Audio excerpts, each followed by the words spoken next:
Hi everyone, welcome to Rajarajan kitchen. இது summer season இல்லைங்களா? சில்லுன்னு அண்ட் ஹெல்த்தியாக ஏதாவது ஒரு ஐஸ்கிரீம் செய்யலான்ட்டு குல்ஃபி ஐஸ் செஞ்சேன். இந்த ஐஸ்கிரீம் பார்த்திங்கன்னா ரொம்ப ரொம்ப டேஸ்ட்டாக இருக்குங்க. அதே மாதிரி ரொம்ப ஈஸியாகவும் செய்யலாம் இந்த ஐஸ்கிரீமு. இந்த ஐஸ்கிரீம் எப்படி செய்யறதுன்றதை நம்ம இந்த வீடியோவில் போய் பார்க்கலாம் வாங்க. இது ரொம்ப ஈஸி மெத்தடுங்க அண்டு டேஸ்ட்டும் சூப்பராக இருக்கும். வாங்க வீடியோவில் போய் பார்க்கலாம். நைட்டு ஃபுல்லாக ஒரு 25 பீஸு பாதாமை ஊற வச்சுக்கலாம் தண்ணியில். இது காலையில் பார்த்தீங்கன்னா இது தோலெல்லாம் எடுத்துக்கலாம். நம்ம தோலை சீவி எடுத்துகிட்டு தாங்க செய்யணும் இந்த ஐஸ்கிரீமுக்கு. அடுத்தது ஒரு 30 பீஸு முந்திரியை நைட்டு ஃபுல்லாக ஊற வச்சு எடுத்துக்கலாம். இது ரெண்டுமே நல்லா ஊறி இருக்குது. நைட்டு ஃபுல்லாக ஊற வச்சதுனால நல்லாவே ஊறி இருக்குங்க இது ரெண்டுமே. அதுக்கப்புறம் பார்த்திங்கன்னா 1 லிட்டர் பால் இதுக்கு தேவைப்படும். பாலை கட் பண்ணி ஒரு பாத்திரத்தில் ஊற்றிக்கலாம். இதில் தண்ணி எதுவும் சேர்க்கக்கூடாது. பாருங்கள், ஃபஸ்ட்டு ஒரு 1/2 லிட்டர் பால் கட் பண்ணி ஊற்றுறேன். அடுத்த 1/2 லிட்டர் பாலும் கட் பண்ணி ஊற்றிக்கலாம். ஊற்றிக்கிட்டு ஸ்டவ் ஆன் பண்ணி விட்டுடலாங்க. பால் நல்லா பொங்கி வருது. இப்போ இந்த ஸ்டேஜில் ஸ்டவ்வை சிம்மில் வச்சுக்கிட்டு ஒரு கரண்டி போட்டு கிட்ட இருந்து கிளறி விட்டுக்கிட்டே இருக்கணுங்க. இல்லைன்னா பால் பொங்கிடும். அதனால் நம்ம கிட்ட இருந்து கிளறி விட்டுக்கிட்டே இருக்கலாம். அதுக்குள்ளே நம்ம பாதாமியும் முந்திரியும் அரைச்சி எடுத்துக்கலாம். இது ஃபைன் பேஸ்ட்டாக அரைச்சி எடுத்துக்கணும். கட்டி எதுவும் இல்லாமல் நல்லா பேஸ்ட்டாக அரைச்சி எடுத்துக்கலாங்க. இது ரெண்டுத்தையும் தனித்தனியாகவே வைங்க. ஒன்றா மிக்ஸ் பண்ணி அரைக்கக்கூடாது. தனித்தனியாகவே அரைச்சி எடுத்துக்கணும். பால் நல்லா கொதி வந்துட்டுருக்கு. நம்ம 1 லிட்டர் பால் ஊற்றிருக்குறோங்க. அது நல்லா சுண்டி வரட்டும். அப்பப்போ அதை கரண்டி போட்டு கிளறி விட்டுகிட்டே இருக்கலாங்க பாலை. அதுக்கப்புறம் ஒரு கப்பில் பார்த்திங்கன்னா 1 டேபிள் ஸ்பூன் மைதா மாவு போட்டுக்கலாம். நம்ம பாதாம் முந்திரியெல்லாம் ஊற வச்சு இல்லைங்களா, அந்த தண்ணியிலேயே நம்ம இந்த மைதாவை மிக்ஸ் பண்ணிக்கலாம். மைதாவும் கட்டி இல்லாமல் நல்லா மிக்ஸ் பண்ணி எடுத்துக்கலாங்க. கட்டி எதுவுமே இருக்கக்கூடாது. கொஞ்சம் கொஞ்சமாக தண்ணி ஊற்றி ஆட் பண்ணிக்கலாங்க. இதுலேயும் தண்ணி நிறைய ஊற்றி கலக்கக்கூடாது. கொஞ்சம் கொஞ்சமாக தான் தண்ணி ஊற்றி கலக்கி நல்லா எடுத்துக்கலாங்க. லிக்விடாக கட்டிகள் இல்லாமல் எடுத்துக்கணும்.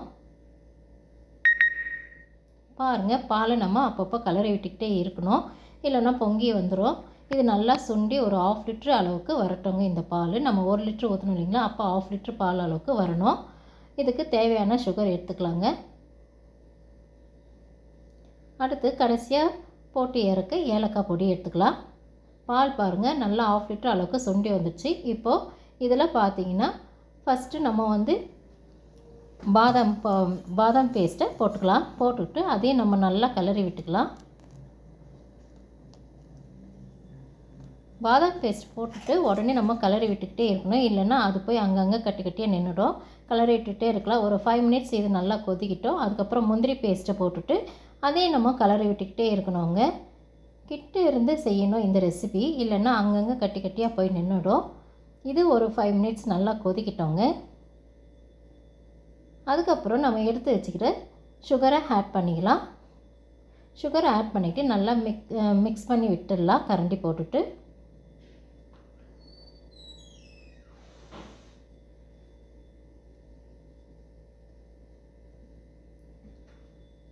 இது ஒரு 5 மினிட்ஸ் கொதிக்கிட்டோம். அதுக்கப்புறம் மைதா மாவு நம்ம கரைச்சி வச்சுருந்தோம் இல்லைங்களா, 1 டேபிள் ஸ்பூன் மைதா மாவு, அதையும் போட்டுட்டு நல்லா மிக்ஸ் பண்ணி விட்டுடலாம். இந்த மைதா பார்த்திங்கன்னா லிக்விடாக இருக்கணுங்க, கெட்டியாக இருக்கக்கூடாது, லிக்விடாக இருக்கணும். நம்ம இதை கரண்டி போட்டு கிளறி விட்டுக்கிட்டே இருக்கலாங்க. பொங்கி பொங்கி வரும். நம்ம கிட்ட இருந்து கிளறி விட்டுக்கிட்டே இருக்கலாங்க பாலை. ஒரு 5 மினிட்ஸ் நல்லா கொதி வந்தப்புறமா நம்ம ஏலக்காய் தூவி ஸ்டவ்வை ஆஃப் பண்ணி விட்டுடலாங்க.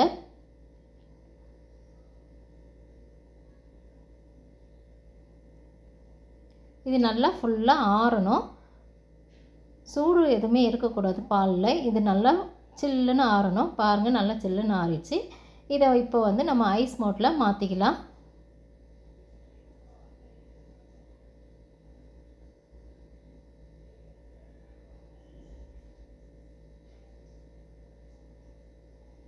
ஒரு லிட்டர் பால் அது நல்லா சுண்டி 1/2 லிட்டர் வர அளவுக்கு நல்லா பால் கொதிக்கணும் இந்த ரெசிபிக்கு.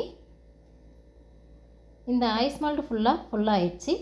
இதை ஃபில் பண்ணிட்ட அப்புறமா இன்னொரு ஐஸ் மோல்டு ஒன்று இருக்குது. அதுலேயும் நம்ம இதை ஊற்றி ஃபில் பண்ணிக்கலாம்.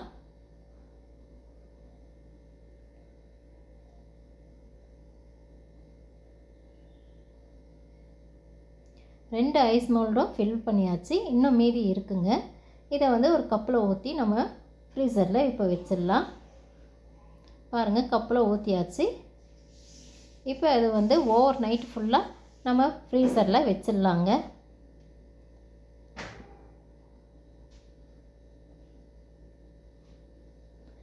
காலையில் எடுத்து பார்க்கலாம். காலையில் எடுத்து பார்த்தோம்னா எப்படி எல்லாம் ஃப்ரீஸ் ஆகியிருக்கு பாருங்க, ஐஸ்கிரீம் எல்லாம் கப்பில். ஐஸ் மோல்டு பார்த்திங்கன்னா ஒரு பெரிய அகலமான பாத்திரத்தில் தண்ணி ஊற்றிக்கிட்டு இந்த ஐஸ் மோல்டை இது கொஞ்சம் நேரம் ஒரு 5 மினிட்ஸ் அந்த தண்ணியில் வச்சுட்டு அப்புறமா ஓப்பன் பண்ணால் ஐஸ் இந்த மாதிரி ஈஸியாக அழகாக சூப்பராக வருங்க. ஐஸ் ஸ்டிக்கில் எப்படி நல்லா இதுவாகி வருது பாருங்கள் ஐஸ்கிரீமு. அவ்வளோதாங்க, ரொம்ப ரொம்ப ஈஸியான மெத்தடில் இந்த குல்ஃபி ஐஸ்கிரீம் எப்படி செய்யறதுன்றதை நம்ம இந்த வீடியோவில் பார்த்தோங்க. இந்த வீடியோ உங்களுக்கு பிடிச்சிருந்தா லைக் பண்ணுங்கள், ஷேர் பண்ணுங்கள், கமெண்ட் பண்ணுங்கள், மறக்காமல் சப்ஸ்கிரைப் பண்ணுங்கள். தேங்க்யூ, பாய்.